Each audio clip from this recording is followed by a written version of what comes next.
This episode of Overreaction is brought to you by EMT Racing. Overreaction.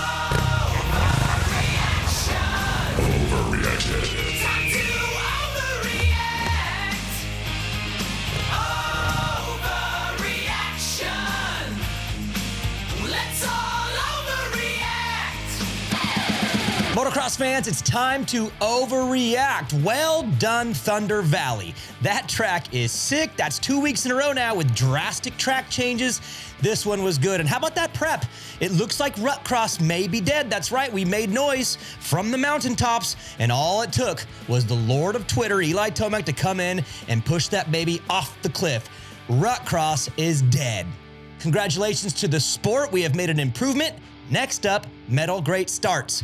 Gone. Fastest qualifier in the 450s was Jett Lawrence, so now we know he can go fast. The body is okay. Can he do it for 70 minutes? That's the big challenge and the big test coming for him. And Time Master Pole, the fastest in the 250s. He was 10th fastest in the second session. So is he a 1 guy or a 10 guy? Does he get a moto win today, or is he just kind of off screen? I don't know, because the two qualifiers were so different, but he is the fastest going into the motos. Shout out to Joe Shimoto and Hunter Lawrence for also having fast lap qualifiers. They weren't the fastest, but they were the fastest in the second one. So it's time, once again, to drop the gates. Let's go. 250 Moto 1, sponsored by Racetech. All right, it's time to go racing into the 250 class. That first 100 yards of the start matters most. Up that hill, who's going to get it? You got Haiden Danger, Tom Vial, Levi Kitchen, all in this title fight. And when they come around the first corner, it's the rematch from the 250 East Coast Supercross Championship, Ricky Bobby and Jean Girard. Now, Levi Kitchen, not the best start, but not the worst start. But when your two rivals are out front, anything outside of the top 5 is not good, bro. So Deegan leads, Tom Vial's following, and it's a big test for Tom right now. It's like, you've been a little edgy, you've been a little off, but you're right there. He's sitting right in front of you. Can you clean it up, get it done in this moto, flip the script on this guy right here, right now? But he just kind of sat there for a while, and the only real entertainment came from Time Master Bull, who was going over and through the competition on his way from outside the top 10, inside to the top 10. Tough break for Ty, because I think he's a top 5 guy on this track. He's got to get that start, though. Can't be way back there in the chaos, bro. This is a big test for Haiden Danger, too. He's out front. Look, he's won 3 of 4. It maybe could have been 4 of 4. So he starts pulling away, and I'm thinking, wow, he really is just going to flex on these guys every moto, and he is the guy. He is straight up the guy. And then, boom, on his own, 2 motos in a row, self-inflicted. He goes down, gives the lead to Tom Vial, and I'm thinking, bro, you're the one talking about other people fade late in the race and how here's 2 motos late, mistakes. Are you the one fading? And then Haiden says, dude, shut up, you dumb media guy. That was just a mistake. I just goofed. Watch this. And he puts on an absolute clinic, one of the sickest passes of the year. Super aggressive, but also not dirty. And honestly, that was a big message sent right there that, dude, this is my class, not your class. I screwed up, my bad. This is mine. But Tom's not done. He wants some, so he goes for it on the last lap, looking like he's got a shot, puts it down. But that was a great ride and a great fight. These two have obviously elevated themselves above the competition now. I mean, Deegan's won 5 of 6 as he gets this win here. And Tom Vial is obviously proving that it's coming around. As of right now, these are the 2. Levi Kitchen, bro, I'm looking at you for Moto 2. 250 Moto 2, sponsored by Scott USA. It's not just important to win, it's how you win the race that matters. And for Haiden Danger, look, he went down in the first moto, got up, bounced back, and took the victory. That is huge along this journey of a championship. You're going to have to win a lot of races, a lot of different ways, and that was a big one for him. He's now 4 of 5. The gate goes down. He needs a good start, and he gets it. Now, he doesn't get the whole shot. That's going to Chance Hymas, but for Haiden Danger, he is up front, and his rival, Tom Vial, is buried. Levi Kitchen says it's time to cook, and he comes in hot on Haiden Danger. Unfortunately for him, that was the only action he'd really get up front all moto. He goes down outside the top 5. He's going to lose a whole bunch of positions early, bunch of points, and he would never rebound back to the top 5. Chance Hymas is out front. Wow, Jason Thomas with a perfect report. Talks about where he's from, where he lives, the ground underneath him, how he's familiar, being from Idaho, Utah, Wyoming, that area. And yeah, dead on. He looked absolutely flawless on this track. He looked connected.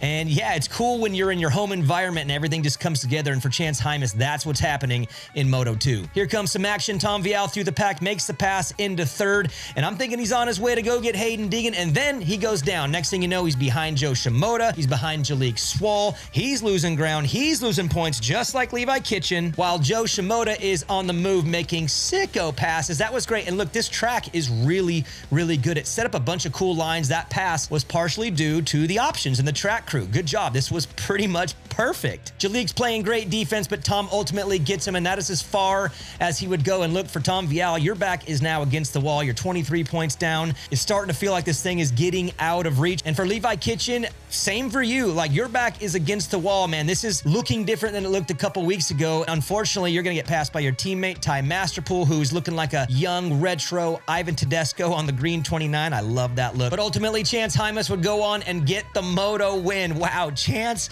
freaking Hymas. And now he's second in points. Every summer, there's like a breakout guy, and this summer, it's Chance Hymas, and it is rad. What a rad story for the young kid coming out and number 2 in points. While Haiden Danger does get the win, though, he is now 3-0. And guys, look, when it gets to 25, okay, when it gets to 25 points, the whole thing's gonna look a whole lot different. So you are hanging on by a thread. This is Deegan's class. He's won 3 in a row. You're all in trouble. Next weekend, you better stop it.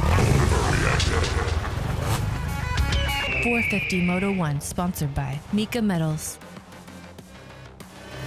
450 Moto number 1, my eyes are on Chase Sexton. My eyes are on Jett Lawrence because this is a rad setup for a championship. Chase has got the momentum, Jett's banged up, and of course the script writers write the script perfectly, and both are outside of the top 5. But it's Justin Cooper who grabs a hole shot and takes off with the lead, and I'm thinking, bro, you have got clear track. You have got to get going right now. The boys are in the back. You've got a rare opportunity. That track is clear. Go, J. Coop, go! Nice to see the 30 club out front early too. Justin Barsha and Jason Anderson. This sets up perfectly too because you got Chase and Jett and Hunter behind them. You know they're going to be aggressive and they're going to block this thing and hold this thing up. And for J. Coop, he's out front. It's working. He's pulling away little by little, bro. You have got to go. It's going to be a long 30 minutes. You got to go now. How about the sick battle up front with Justin Barsha? And here's what's cool about Bam Bam right now. I know he's not up to speed with these guys at the moment. If he gets a good start, he's going to fight. That's the only thing he knows. He's very one-dimensional. He's going to battle. And so that was cool to watch them have to get through him fight all the way through. They eventually get him. He makes it cool when he's up front. All right, so Hunter Lawrence is the man on the move. He makes his way to Jason Anderson. He's eating roost, setting it up, but he does make a sick pass by Jason. Now it's Jett's turn. He wants to get by, and Ombre says, no, you are not getting by like your brother did. And Jett goes, yes, I am. Look, bro, you got to move. I got to hold my leg. I got a place I got to be. Get. So little by little, they're closing, and J. Coop, his lead is just getting shorter and shorter. I'm thinking, bro, you didn't get far enough away. Here comes the Lawrence brothers. Wasn't much of a fight. Hunter gets by right away, makes the pass. Jett is going to make a pretty sick pass by J. Coop too right away. And I'm thinking it's brother on brother. It's time to battle. And we didn't get that because Hunter Lawrence was just too sicko, and he pulls away from his brother and he is gone. Chase Sexton, who we haven't seen all moto, has a huge get off, and bro, I'm thinking there's math involved in this championship, man. If you're gonna have an off moto, give up 2 points. That's fine, give up 2, but you can't give up 6. That math is gonna show its ugly face here really quickly with mistakes like that. And for Hunter Lawrence, he's gonna take advantage, go on and get the moto win. And look, Jett has now had a big crash. Chase has now had a big crash, but Hunter Lawrence, he's the stable one to this point. Maybe, just maybe, we've been sleeping on Hunter. Just saying. 450 Moto 2, sponsored by Guts Racing. All right, 450 Moto 2 is on the gate, and this championship goes through Hunter Lawrence. That's right, he's your points leader. It goes through him when the gate goes down. It's Justin Cooper out front. There's Hunter Lawrence, Chase Sexton, Jett Lawrence. The 4 baddest dudes are up front. This is a perfect setup for the moto, and Chase Sexton says, no, I'm just gonna go absolute madman right now. He goes by Jett Lawrence, then makes a pretty gnarly, scary pass on Hunter Lawrence. I mean, that was kind of a little bit iffy, a little bit dangerous, but hey, Chase is on a mission. He's going to the front. Jason Anderson gets the memo. He says, I'm gonna beat up on these Lawrence boys too. I'm gonna go by Jett. I'm gonna go by Hunter. And Jett goes, no, just like Moto 1, bro. I gotta hold my leg.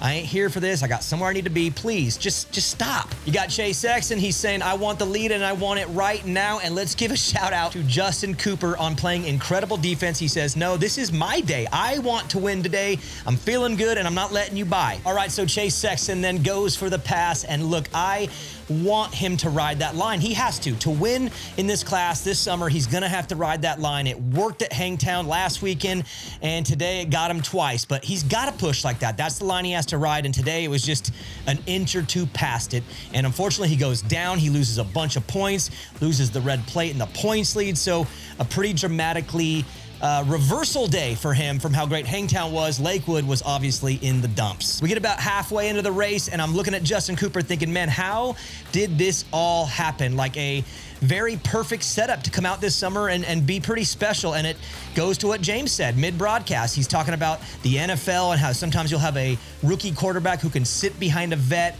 and just learn, and then he'll drop in when it's his time. Well, that's exactly what Jay Coop did this winter. He was underneath Eli Tomac. He was underneath Cooper Webb, learning, watching them navigate their championships. And then now this summer, it's his time. He's comfortable in that 450 outdoors. And great analogy by James. And again, incredible ride by Justin Cooper. But Jett Lawrence has had enough of it. He says, look, bro, if you're not going to do it, I'm going to do it. I don't want that poodle up on the podium today, so I'm going to go get the win for the family. Get out of the way. Hunter says, okay, I'm coming with you, dude. Like, look, I'm not done with you. I'll get him right now, too. I don't know what took me so long. My bad. Okay, I get the memo. Let's go. And for Justin Cooper, hey, great day, man. This is a breakthrough day. I know you didn't get the win. You're probably feeling like, dang it, I had that one. But look, dude, these two brothers were pretty dang incredible. Let's be honest. I mean, them out front late in that race, you're watching them, the fundamentals, the perfect riding on that track. By the way, again, perfect track. I absolutely love the changes in the tracks, but the Lawrences looked phenomenal and mastered that track today.